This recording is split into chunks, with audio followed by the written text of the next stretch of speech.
Salut les renards, c'est Foxpy, je vous souhaite la bienvenue dans ce 72e épisode de la playlist Algorithme en Python. Dans celui-ci, on va tester si deux mots sont des anagrammes. Pour ceux qui ne savent pas ce qu'est un anagramme, ce sont tout simplement des mots qui s'écrivent avec les mêmes lettres. Alors je peux vous donner un exemple. Vous voyez ici, j'écris le mot Chine, et avec les lettres du mot Chine, on peut écrire le mot chien, mais on peut également écrire le mot niche.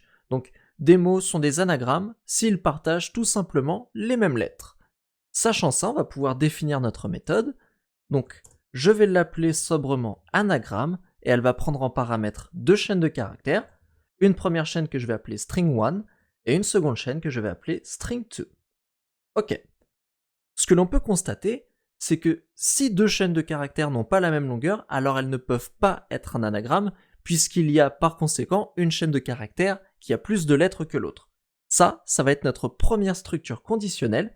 Si la longueur de la première chaîne de caractères est différente de la longueur de la seconde chaîne de caractères, on peut directement renvoyer false. En effet, ces deux chaînes de caractères ne sont pas anagrammes. Très bien. Comment va-t-on tester si ces deux chaînes de caractères sont des anagrammes?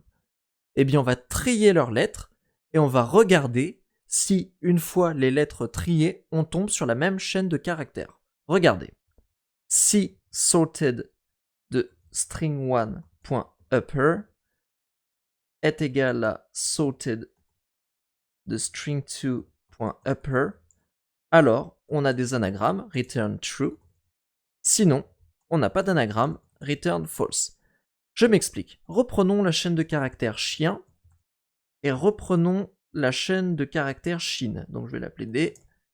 Je vais l'écrire comme ceci.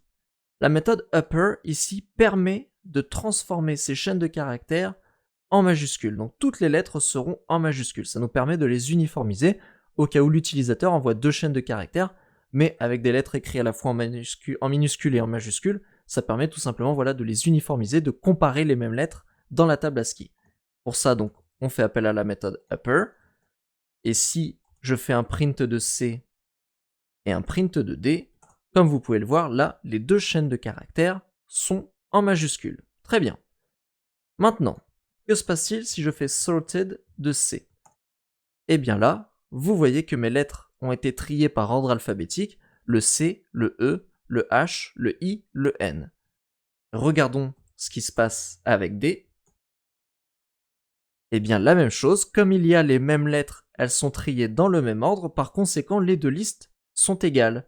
Et c'est comme ça qu'on peut tester si deux chaînes de caractères sont anagrammes. Donc c'est exactement ce que fait la méthode ci-dessus.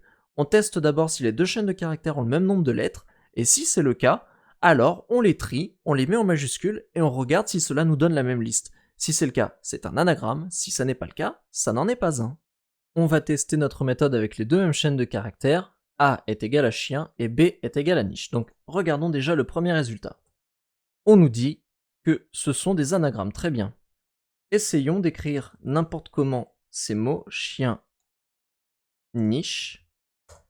On nous dit toujours que ce sont des anagrammes. Alors en effet, comme les chaînes de caractères sont passées en majuscules, toutes les lettres sont en majuscules et dans la première chaîne de caractères et dans la seconde. Donc ensuite on peut les égaliser.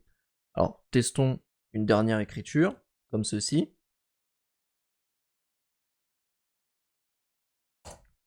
Et là vous voyez on trouve encore true, donc notre méthode anagramme elle est fonctionnelle, elle permet bien de déterminer si deux chaînes de caractères sont des anagrammes ou non.